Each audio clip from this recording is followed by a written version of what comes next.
A gente está pensando no mundo feudal, e como na aula anterior, a gente pensou muito sobre como essa experiência de conexão com a natureza, que está ali na base do trabalho do mundo feudal. Por outro lado, na aula de hoje, o que a gente vai precisar fazer é dar um passo atrás e pensar como é que esse mundo do Império Romano, que estava se desmontando, ele vai, no processo, num lento processo, se transformando nesse mundo medieval. E aí eu imagino que essa vai ser essa conversa que a gente vai conseguir dar conta dela nessa aula de hoje, tá bom? É, por isso, a gente vai retomar o slide a partir daqui, tá? Ah, quando a gente pensa em Roma, e aí eu estou trazendo essas características para a gente ver como a gente vai ter um mundo feudal diferente do romano, tá? Quando a gente pensa no Império Romano, o que a gente vai ter é uma centralidade da política na cidade de Roma, né? A ideia de que todos os caminhos levam a Roma e que o imperador romano, ele é dono de um território vastíssimo, maior que um continente, né? Ele é dono de um território que, se a gente olhar para o mapa atual, ele tem pedaços em três continentes, tudo administrado por ele. No mundo feudal, o que a gente vai ter é o oposto disso. Cada pequeno feudo, cada reino com seus feudos vai ter uma administração própria, um formato de imposto próprio, com uma relação própria, que vão ter similaridades entre si, mas que não tem um centro. Tá? É, segundo aspecto. Quando a gente pensa no mundo medieval, desculpem, sim, quando a gente pensa no mundo medieval, a gente pensa uma centralidade da vida rural. Né? A vida acontece no campo, através de um trabalho no campo, um trabalho servil. As cidades são pouco importantes, elas acontecem especialmente para que as feiras aconteçam. Então, a produção acontece no campo e o povo só vai na cidade para vender e comprar, mas esporadicamente a cidade não é lá essas coisas importantes. Enquanto que Roma tinha nas suas cidades, cidades bem populosas, a centralidade da vida política, né? No modelo exatamente oposto, né? O trabalho escravo que produzia a comida que alimentava a sociedade, ele não é do centro. Tudo que acontecia no campo, ele acontecia para alimentar essa cidade que era o centro das atenções. Para essa vida urbana cheia de movimento, né? Com grandes prédios públicos, com eventos públicos e com a efervescência política acontecendo da vida da cidade no mundo romano. Quando a gente pensar no mundo feudal, é o oposto disso.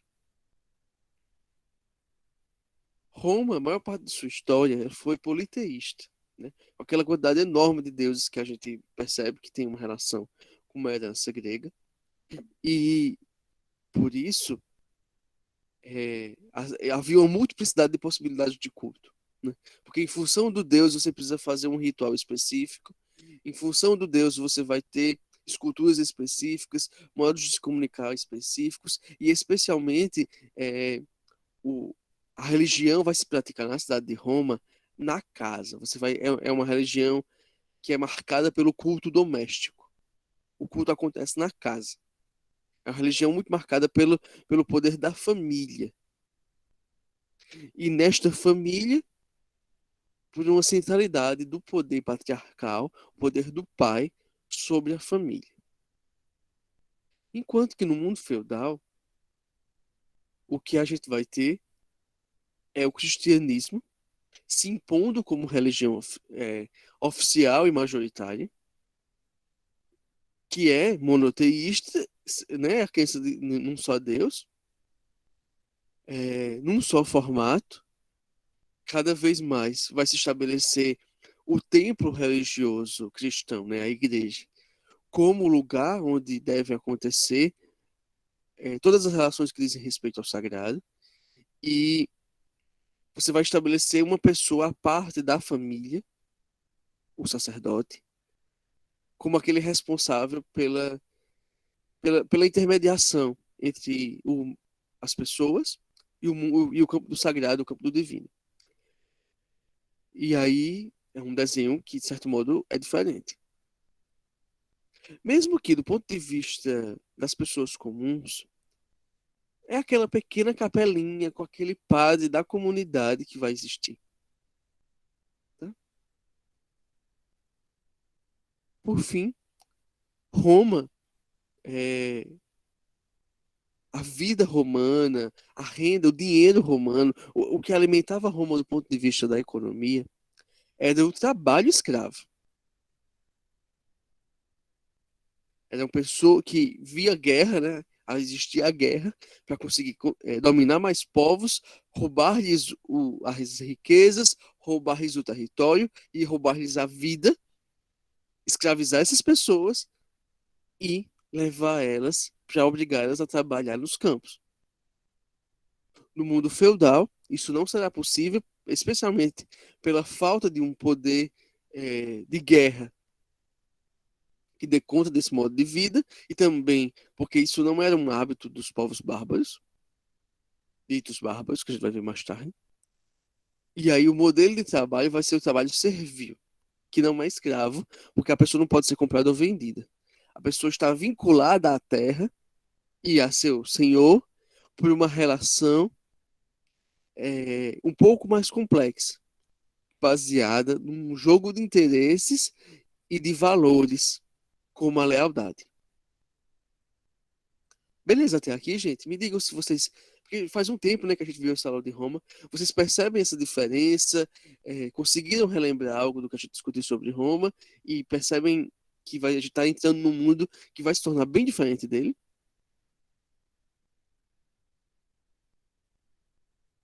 Certo, obrigado, gente. E aí, desta Roma, no fim desse mundo romano, o cristianismo vai se tornar religião oficial, né, de Roma. E, por ser oficial, ele vai ser meio que obrigatório para todo mundo. Isso vai tirar o cristianismo de uma religião periférica para a religião central do império. Quando Roma for destruída, a principal coisa que vai ficar, duas coisas ficarão: a posse da terra na mão das famílias patrícias, de modo geral, mas muito negociado e muito dependendo de que região e de que grupo bárbaro chegou naquela região. E principalmente o cristianismo como uma religião que vai tentar se impor sobre os povos ditos bárbaros via conversão e vai se estabelecer Professor, uma religião oficial. Pode professor, falar. bom Diga. dia, professor. Bom dia, diga. É Luiz, professor. Sim, Luiz, pode falar. Professor, me dê aí umas melhores características dessa família dos patrícios. O que seria essa família? Tá. Lembre que o patrício era a família rica de Roma. E o que fazia do patrício era porque ele era dono de terra em Roma. E por ser dono de terra, geralmente ele também tinha escravos. Porque era rico, comprava os escravos. Por ser rico, dono de terra e ter escravos, ele também tinha poder político. E aí isso fazia dele alguém influente na política romana, inclusive com a possibilidade de ser um senador romano. Certo? Quando Roma. Certo. A gente vai comentar isso com mais detalhes mais tarde, mas para dizer isso rápido, para você se antenar com isso, Ah, e os demais da turma, o que vai acontecer é, Roma vai sendo destruída, e esse patrício, essa família do patrício, que era muito poderosa, a gente tá vendo, né? Dona de gado e gente. Qualquer semelhança com quem é político e dono de terra, né, aí na região de vocês. Ah, não, na região de vocês não existe essas coisas do político também ser dono de terra, também ser rico, também ter empregado, ter tudo na mão deles, não, né? Não existe isso, não. O fato do romano, desse patrício romano, ser o dono de terra, quando Roma começou a ter problemas e acabar, ele correu para as terras. E aí ele se apegou à principal posse que ele tinha, que é da terra. Então, muitos feudos que vão começar a acontecer lá no mundo feudal, né? daqui a pouco, quando a gente virar feudalismo, muitos feudos vão ter como origem da posse da terra antigas terras que eram de patrícios.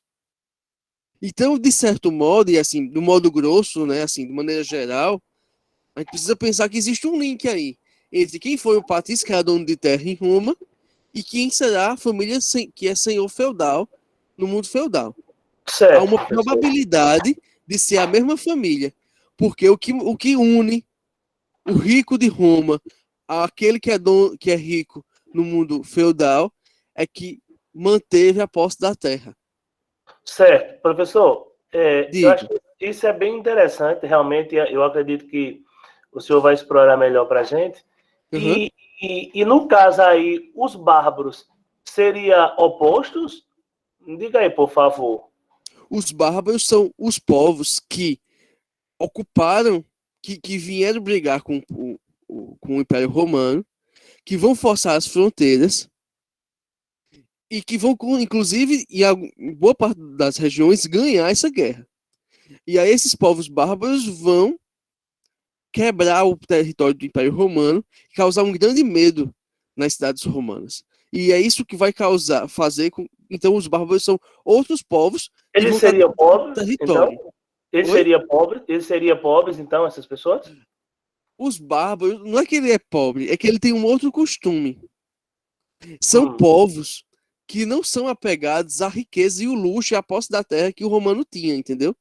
Então, ele é pobre, sim, mas não porque ele é despossuído, mas é porque ele é de um povo que não valoriza a posse da terra, que é um povo que valoriza a guerra, que valoriza o trabalho, que é todo mundo junto trabalhando. Então, o bárbaro é pobre, de certo modo pobre, mas nessa relação com Roma, ele também vai se transformar. A gente vai ver isso daqui a pouco. Né? Mas aí, só para a gente perceber que o bárbaro não é o oposto do patrício. O bárbaro é um outro povo que não faz parte de Roma e que vai chegar e que vai causar a destruição do Império Romano. Tá certo? Posso, cara. Eu posso postar o slide, sim.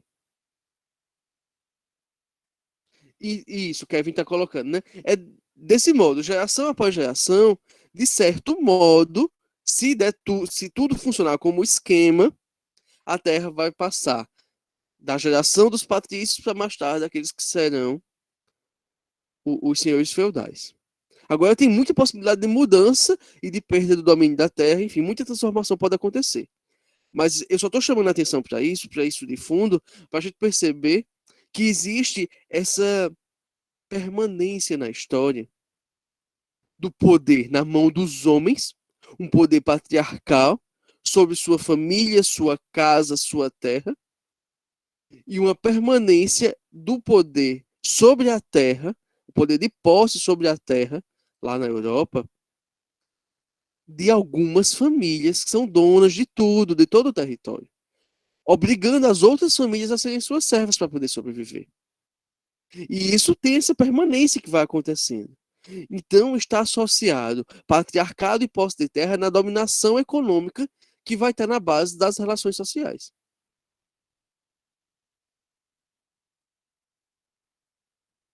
No caso, os bárbaros seriam os povos germânicos, em sua maioria.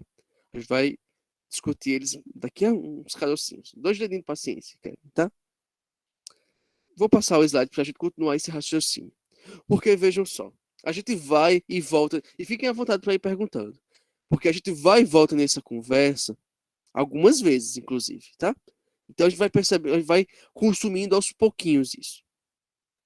Do mundo romano, a principal instituição que sobreviveu, que herdou a centralidade política que Roma tinha, foi o cristianismo. Então, Roma adotou o cristianismo, Roma caiu, o cristianismo ficou de pé. E aí eu estou trazendo algumas características desse cristianismo que vai entrar no mundo romano e vai dominar ele, de certo modo, lembrando algumas coisas. O cristianismo, ele questionava o mundo romano porque ele negava a divindade do imperador. Né? Porque, vejam, ele nega a divindade do imperador de duas maneiras. A primeira coisa é dizendo que todos somos iguais radicalmente, porque somos todos filhos de Deus. Então, se todos somos iguais, não existe naturalmente uma diferença entre o imperador e o plebeu. O imperador não é alguém divino. O único que é divino é Jesus, né? Para o cristianismo, né? Aquele que nasceu para vir ser filho de Deus na terra. E aí, negar a divindade do imperador era questionar a origem que justificava a existência do Império Romano. Né? Porque é o imperador ser descendente dos deuses que justificava que ele fosse tão forte e poderoso politicamente. O cristianismo propõe uma desvinculação entre o sagrado e os símbolos do poder. Por quê? Porque aquela história de a César o que é de César, a Deus o que é de Deus. O cristianismo, quando ele nasce, ele não gosta de ouro, ele não gosta de roupas caras, ele não gosta sequer de templos. Tudo que é símbolo do poder tem a ver com o Império Romano, que gosta de simbolizar o poder. O cristianismo nasce negando isso, dizendo: essas coisas são do mundo, não de Deus. O cristianismo, ele surge como uma religião que vai valorizar a dimensão subjetiva da religião. Porque a grande revolução que tem que acontecer com alguém é algo do ponto de vista da sua conduta. É algo do ponto de vista de como essa pessoa pensa sua vida, seus valores, seu comportamento no mundo. E por isso, quando o cristianismo surge, veja, o foco é uma mudança espiritual, é uma mudança no comportamento da pessoa para como ela se enxerga a si mesma e como ela enxerga a sua relação com o mundo. Lembre-se que parte dos evangelhos diziam para as pessoas largarem toda a sua vida e seguirem o Cristo. Lembrem-se que centenas de pessoas seguiam o Cristo e se dividia para não morrer de fome pães e peixes, né? Um dos milagres relatados pelos evangelhos é exatamente essa habilidade, né, de multiplicar a comida. Então, é uma religião que não valoriza a riqueza material. A grande riqueza a ser conquistada, ela é espiritual, subjetiva, é do ponto de vista que a gente poderia chamar assim da vida interna da pessoa, e por isso ela rompe radicalmente com o que era Roma. E foi exatamente esse desprendimento material que, como já está colocando aqui, que seduziu as pessoas pobres. Porque é exatamente aquele que não tem nada, aquele que tem muito pouco, que agregou ao cristianismo.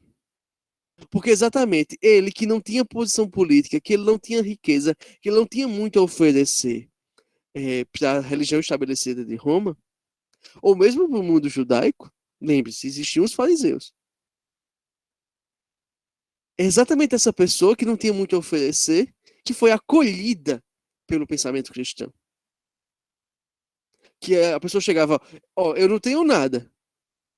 E aí o pensamento cristão diz, sim, mas o que eu não quero nada material. Eu quero você.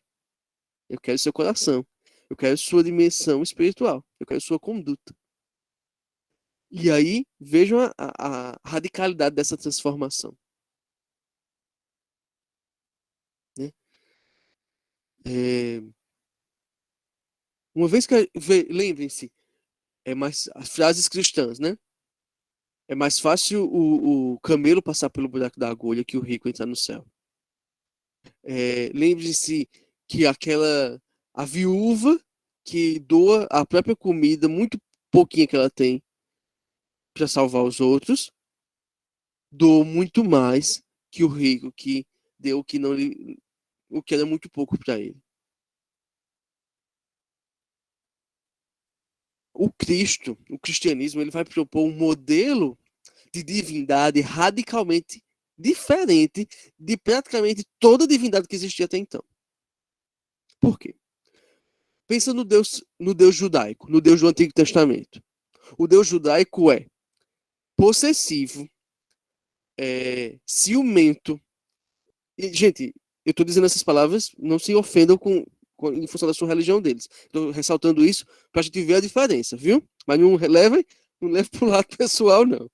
Mas, ó, o Deus judaico, o Deus do Antigo Testamento, ele é possessivo, ele é ciumento, ele é quase mimado. E eu vou explicar daqui a pouco por que eu estou dizendo isso. Porque ele tem características muito humanas. O Deus do Antigo Testamento, ele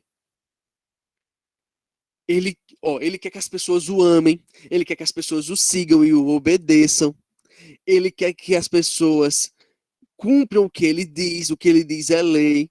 Aí quando as pessoas não cumprem, ele vai lá e se vinga, como os humanos fazem, né? Então veja, os humanos não estão se comportando como eu quero, como eu mandei eles se comportarem.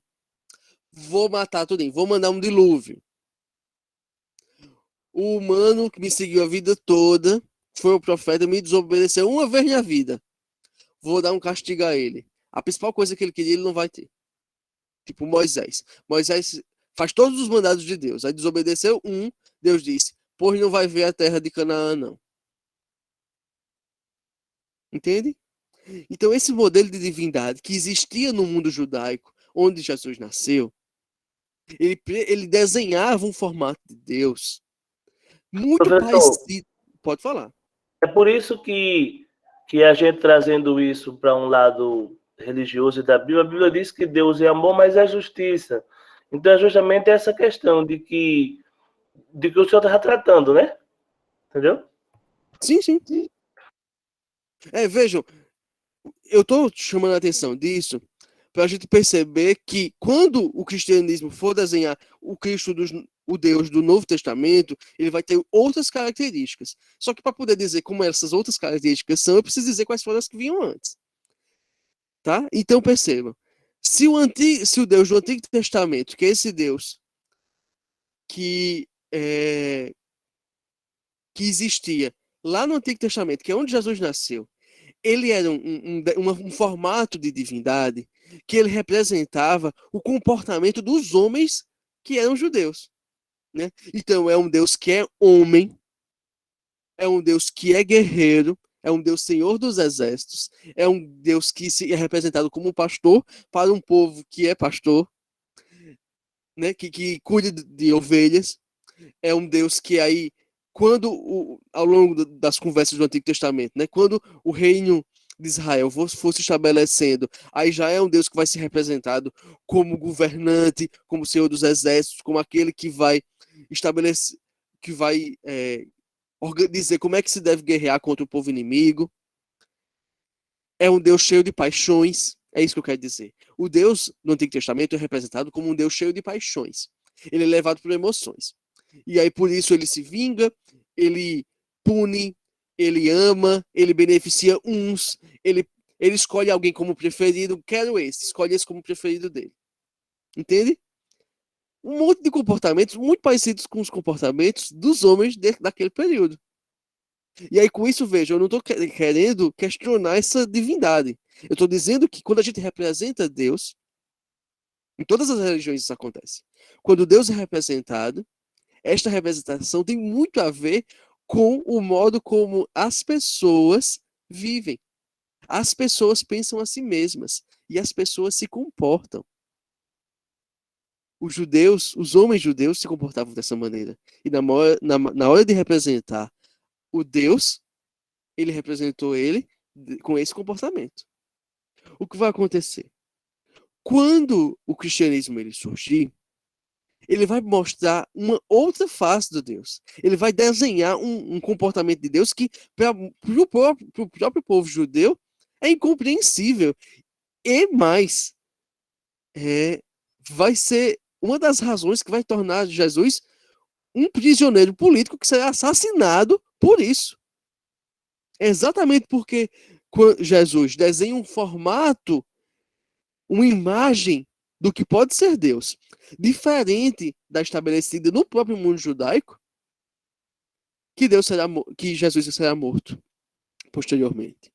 Porque Jesus vai propor um formato de divindade pacífica, baseada na ideia de amor,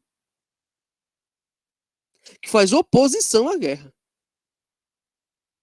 Então, como assim o judeu que ele nasce e cresce nessa religião, escuta os fariseus, né, os líderes dos seus tempos, falando do comportamento de Deus, que é um Senhor dos Exércitos, que é um homem vingativo, um homem que nos lidera, que vai mandar seu filho, né? Porque a ideia de que o Messias nasceria é judaica, vai mandar seu filho exatamente para ser nosso rei e nos liderar para resistir contra o Império Romano. Aí chega esse caba, esse Cristo, se dizendo o Messias, mas na hora de nos liderar para enfrentar o Império Romano, ele fica com conversa de amar. Vem um, me dá um bufete, eu devo dizer assim, bata aqui do outro lado. Não faz sentido para o mundo judaico esse desenho do sagrado. E aí esse cristianismo vai ser muito radicalmente diferente do sentido que existia de Deus para os judeus e para os romanos é que não faz sentido mesmo. Porque se para o romano já não faz muito sentido ter um Deus só, daí esse único... Aí você olha só, o romano olhando para o cristão. O romano pagão, né? Ele olha para o cristão e diz assim, como assim vocês fazem um só Deus faz tudo? Mas muita coisa para esse Deus fazer. Professor, diga. Porque aí a gente vê uma divisão que muitas pessoas às vezes não entendem, né? Esse Deus ao qual o senhor estava falando bem lá atrás, a gente está falando de Jeová Deus, né? Isso, exatamente. Por Jeová Deus, ou seja, aquilo que a gente chama de Pai Eterno, de Deus. Porque posteriormente, depois é que vem a questão do nascimento de Jesus. Então, às vezes tem pessoas que dizem assim, Jesus criou o mundo. Mas vamos lá, pela teoria religiosa, nós sabemos que não foi Jesus ao qual fundou, podemos dizer assim, o mundo, mas sim Jeová Deus. Porque Jesus veio bem depois, né? Isso. Exatamente. Porque, veja, todo esse esforço que eu estou fazendo é para a gente conseguir entender que quando o Deus cristão é diferente do Deus Jeová, o Deus judaico, tá? É bem nesse sentido, é isso mesmo. Mas nesse caminho, vou responder uma pergunta do Caio, já que eu parei aqui, tá? O senhor pode concordar que as religiões monoteístas fortaleceram o patriarcado? Visto que nas religiões politeístas haviam várias deuses e deusas. E assim, certo grau de inclusão e diversidade. Eu não tenho dúvida, Caio. O Deus, as religiões monoteístas, elas só têm um Deus que é homem, que é representado como poderoso. E dele nasce toda a vida. Né? Deus cria o mundo a partir de sua palavra, de sua vontade. Nas religiões politeístas, existem vários deuses, pelo menos metade deles, mais ou menos, é mulher. Lá nas mitologias de criação das religiões politeístas, essas deusas mulheres estão envolvidas plenamente na criação do próprio mundo. Lembre que Gaia, por exemplo, na tradição grega, que será romana, é dela que nascem todos os deuses. Professor, só vendo essa questão aí, um exemplo, né, das religiões politeístas é um exemplo, por exemplo, da Igreja Católica. Lá existem várias mulheres que são consideradas como deusas, né? Ao exemplo de Maria, que é considerada como uma deusa, como uma virgem.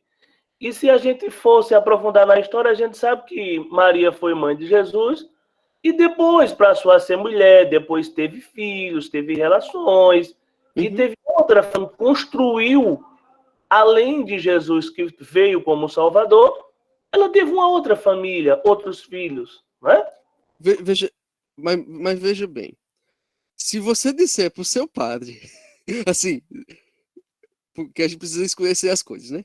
Se a gente disser para o padre que o catolicismo é politeísta, ele vai se tremer todinho. Esse seu comentário é muito interessante, mas eu vou guardar esse debate. Não, sem problema, eu acho ótimo. Professor, mais um detalhe. Diga. Ele pode até tremer na base, só que uma coisa é certa, ele tem esse conhecimento. Claro Ele que tem é. esse conhecimento teológico, seminarista. É claro que existe por trás disso algo que impede dele expor isso pela verdade. Veja bem, esse funcionamento do catolicismo que mescla uma tradição pagã cheia de deuses com um único Deus, né? Daí a relação entre o Deus criador e os santos está na base do cristianismo. É algo que vai acontecer na mistura entre mundo romano, cristianismo e povos bárbaros. E a gente vai trabalhar isso com bastante detalhes daqui a pouco. Então, vou guardar essa informação, porque como a gente vai trabalhar daqui a pouco, senão adianta o slide. Tá? Vou guardar isso, mas isso é fundamental. Vai estar na base do que a gente entender como é que o catolicismo funciona. Mas antes disso, a gente precisa pensar essa ruptura que o Deus cristão é para o mundo romano e para o mundo judeu. Como esse Deus se representa como pacífico, como não guerreiro, porque ele está o tempo todo projetando um mundo fora do mundo, né? Meu reino não é desse mundo. A gente tem que se preparar para a vida que vale realmente a pena, que é aquela após a morte. Enquanto que, tanto no mundo judaico quanto no mundo romano, a religião pautar, e apesar da religião pautar a vida após a morte, o grosso da religião ela estava preocupada com as questões terrenas. Então, quando o cristianismo inventa essa distinção entre mundo dos homens e mundo do céu, ele inventa uma válvula de escape para as pessoas. Porque, veja, você era a pessoa oprimida que pagava impostos, escravizada no mundo romano, que vai ser capturada e levada para o Coliseu para ser assassinada, comida pelo leão. Mas você tem uma esperança, que todo esse sofrimento vai te permitir uma outra vida no céu, né? Num outro mundo. E aí, esse formato do cristianismo vai abalar as estruturas de Roma. Seguindo, o cristianismo tem uma origem plebeia, ele é da província, ele é da periferia do Império Romano. Não é a religião da capital. Ele nasce num povinho que não fala latim, né? Assim, povinho, entende, né? Um povinho assim que o romano não dava importância. Era mais um dos povos que ele conquistava. Só que o negócio foi crescendo, crescendo, crescendo, tomou conta de Roma. O cristianismo, ele vai valorizar o mundo, como eu já comentei de certo modo, ele vai valorizar o mundo espiritual sobre o mundo material. Então a vida após a morte, ela vai ser melhor e mais importante que a atual. A gente só estaria vivendo neste momento para preparar, para nos organizar, para fabricar aquilo que a gente precisa ser para poder viver na vida eterna. Né? Essa invenção cristã, ela vai ser uma coisa que vai mudar muito o mundo romano. Porque vai transferir o sentido da existência, da acumulação do poder e riqueza aqui e agora, para toda uma vida regrada que está se preparando para o pós-morte. Né? E por que eu estou insistindo em todas essas características do cristianismo? Porque isso vai ser muito importante para depois, né? Para quando a gente estiver no mundo feudal. E aí, como o cristianismo nega o poder, nega o mundo material, prega que somos todos iguais, todo mundo é filho de Deus, ele vai dizer, não existe desigualdade entre os homens. Por isso, o escravismo não deve existir. Ninguém deve ser possuído por outra pessoa. E aí, negando a desigualdade, negando o escravismo, o cristianismo questiona as bases do Império Romano.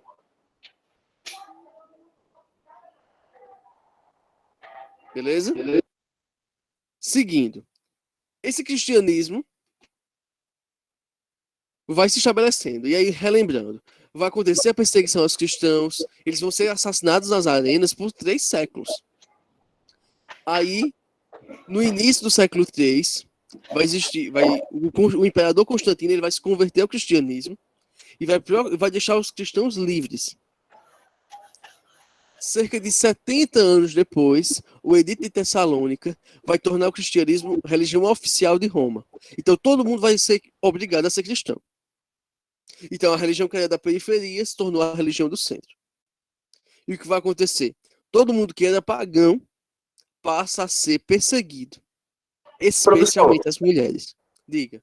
só para compreender melhor, tente me esclarecer de melhor essa questão aí, o surgimento aí da religião cristã. Aonde foi que ela surgiu? Com quem foi que ela surgiu? Para que a gente possa realmente assim passar a ter um entendimento bem fundamentado. Tá. A gente não estava falando que o cristianismo ele nasce lá no mundo judeu, ele nasce, o Cristo, inclusive, né? Por isso que a gente segue, o cristianismo segue o Antigo Testamento. Ele nasce no mundo judeu, na periferia do Império Romano. O Cristo, ele é perseguido politicamente e ele foi um preso político que foi assassinado pelo Império Romano através de um instrumento de tortura romano. A cruz é um instrumento de tortura romano. A cruz não foi uma exclusividade de Cristo e aqueles outros dois presos que a gente vê nos filmes da Bíblia. A cruz era um instrumento de tortura muito comum no Império Romano para prender e matar todo mundo que fosse questionar o poder romano. O Cristo é assassinado, só que ele tem os discípulos. E são esses discípulos que vão espalhar a doutrina cristã, né? Esse modo de vida, esses valores, esse modo de compreensão do mundo pelo mundo romano. E aí, por isso, ao longo dos primeiros séculos da era cristã, vão ser escritos os evangelhos com o objetivo de que a história não se perdesse. E a história cristã ela vai se espalhando e o cristianismo vai agregando mais pessoas. Uma das pessoas fundamentais para isso foi o apóstolo Paulo. Paulo é um grego que nunca conheceu Jesus, que vai se converter ao cristianismo, e que uma vez que ele se converte ao cristianismo, ele vai misturar, ele vai pegar ele nasceu grego, ele pensava como grego, e aí ele se converteu ao cristianismo. Então ele vai escrever em grego e em latim, enfim, mas o importante é, ele vai traduzir o cristianismo para a região onde ele vive. E aí ele vai fazer isso especialmente através de cartas. E ele vai escrever cartas a vários povos falando dos valores Bom cristãos. dia, Maxwell. Oi. Tipo, as cartas e epístolas que Paulo escreveu eram escritas em grego, aramaico e hebraico, não era? Pois ele era fluentemente sabia dessas línguas. Aí ele escrevia a Éfaso, a cidade de Éfaso, Filipenses, se eu não Isso, me isso. engano, não é? Todos os povos. Então, as cartas de Paulo, elas foram. Quando a Bíblia foi montada, né, os vários textos que compõem a Bíblia cristã, foi montado, né? As pessoas foram. Chegou um momento em que juntou os textos e disse, esses aqui são os textos que a gente deve seguir. Quando a Bíblia foi montada, eles incluíram as cartas de Paulo. Sim, Paulo vai fazer. Ele sabia escrever, certo? Mas ele não vai escrever a mesma carta em todas as línguas. Se ele vai escrever para um povo que fala hebraico, ele vai lá e escreve a carta em hebraico, né? O negócio é a comunicação. Mas o fundamental é a gente perceber o seguinte: através das cartas, ele vai espalhando o pensamento cristão para o mundo ao seu redor, para várias cidades ao seu redor. E isso vai se espalhando, se espalhando, se espalhando e conquistando as pessoas. Quando Paulo faz isso, ele faz uma segunda mistura. E aí vejam por que o cristianismo é tão complexo.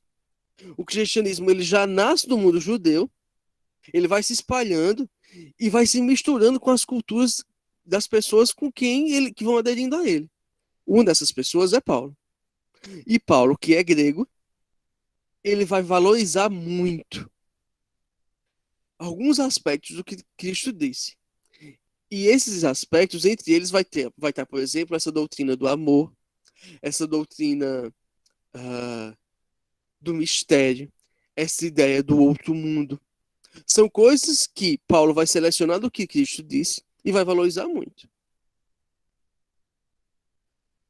uma distinção entre corpo e alma, uma distinção entre vida terrena e vida celeste. São coisas que estão na base da escrita de Paulo e que vão ser muito valorizadas.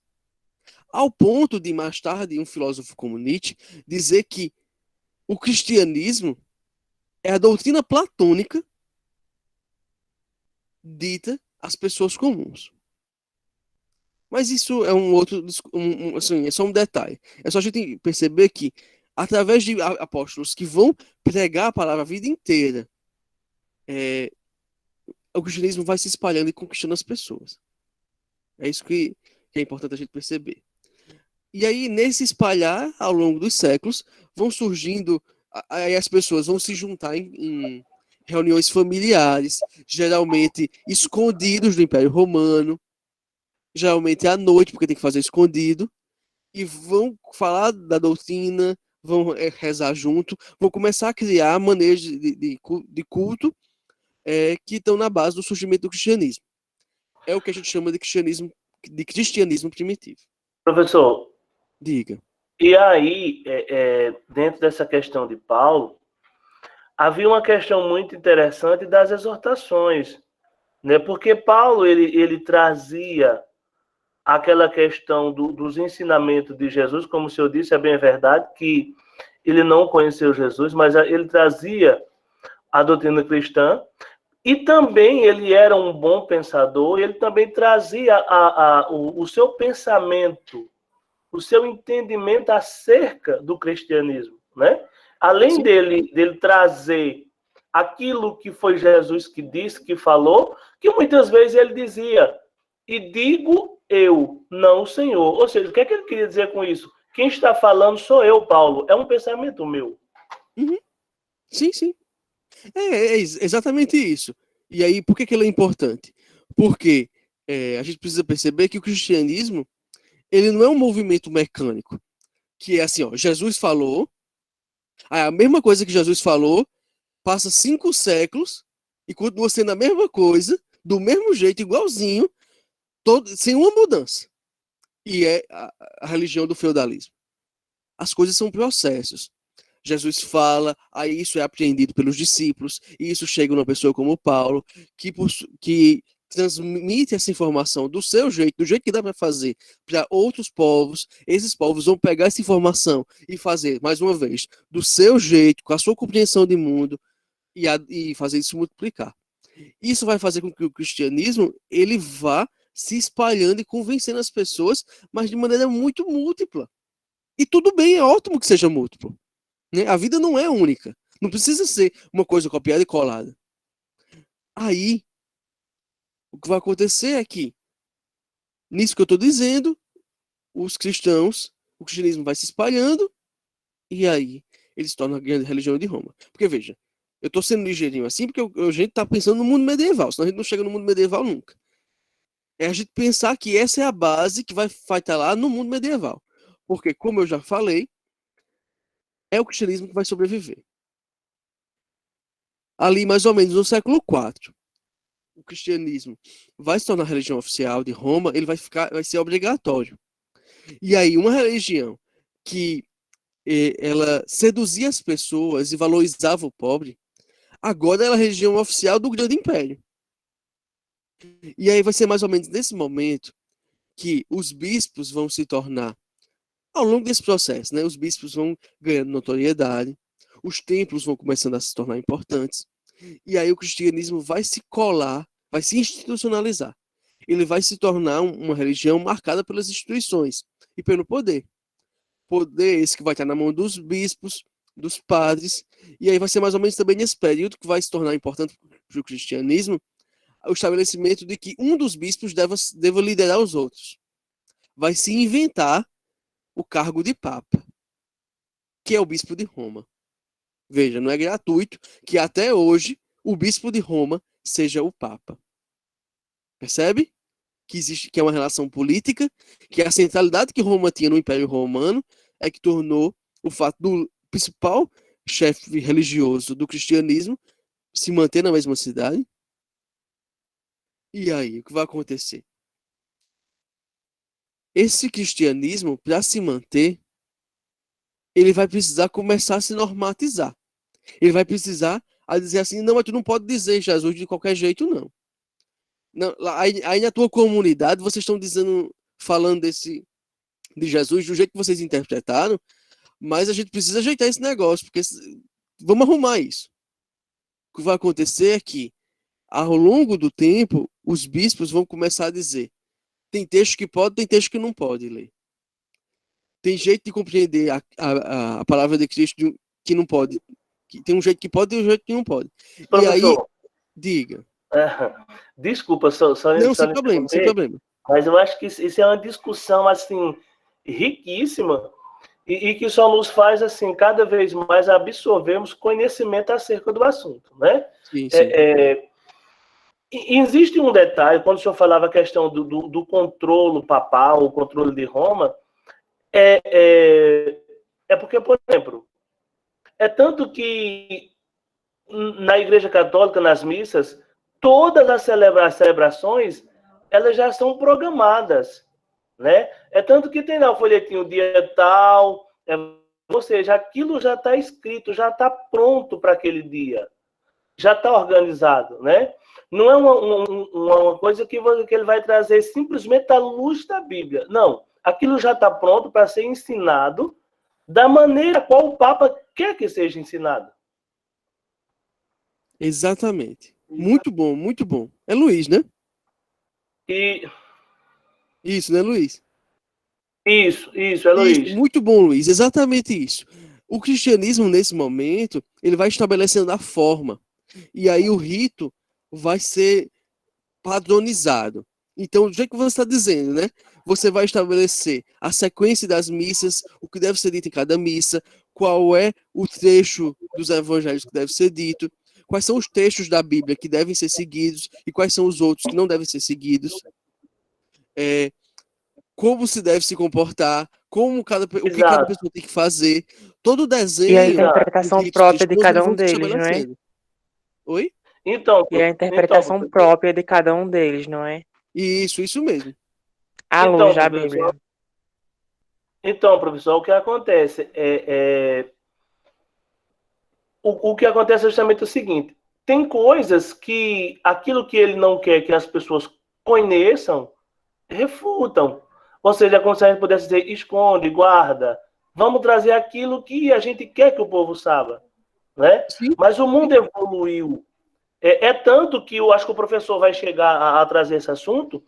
O Império Romano, até a própria Igreja Católica, até há poucos tempos aí atrás, era proibido que os fiéis pegassem na Bíblia. Há poucas pessoas, a vez dos jovens, sabem isso. Conhecesse a Bíblia, não. Só quem pegava era o sacerdote, era o padre. Por isso que, então, por isso que quando a Bíblia chegou à mão dos fiéis, muitas pessoas começaram a ler e realmente se perguntar, por que não ensina isso? Isso, exatamente. E aí, vejam, todo esse trabalho de controle interno do cristianismo é um trabalho para normatizar, para que o cristianismo ele tenha mais ou menos a mesma aparência em todo canto nesse momento ainda é Império Romano, que em todo canto do Império Romano ele tivesse mais ou menos a mesma cara, para que as pessoas tivessem mais ou menos o mesmo formato, né? E aí, enquanto isso acontece, toda essa normatização do cristianismo acontece, que vai criar o desenho dos rituais, dos textos, de tudo isso que a gente já comentou. Enquanto isso acontece, os povos que não querem ser cristãos, os pagãos, vão passar a ser perseguidos. Especialmente as mulheres. Por quê? Porque a partir desse momento, o cristianismo se estabelece, aquele Deus judaico-cristão, que agora é judaico-cristão, que vai ter a centralidade do masculino, está estabelecido como religião mais importante, e as religiões pagãs, elas têm mulheres como sacerdotisas. Essas religiões pagãs cultuam mulheres, né, deusas, né? E aí isso vai se tornar algo que não deve ser aceito para o cristianismo. E por isso eles vão passar a perseguir essas religiões, vão enxugar essas religiões, vão tirar a centralidade dessas religiões. E vão existir várias estratégias para conseguir fazer essa perseguição. E aí, uma dessas estratégias, e eu acho que é a mais importante, é que em vez de perseguir, proibindo que aconteça, eles vão fazer uma outra coisa, que é, eles vão seduzir esses pagãos, eles vão fazer com que esses pagãos se tornem cristãos e partes das suas práticas culturais vão ser adotadas também pelo cristianismo. Ele vai misturar. E isso está na base da criação dos santos. Mas isso é uma ponta solta que eu vou deixar de propósito para a próxima aula.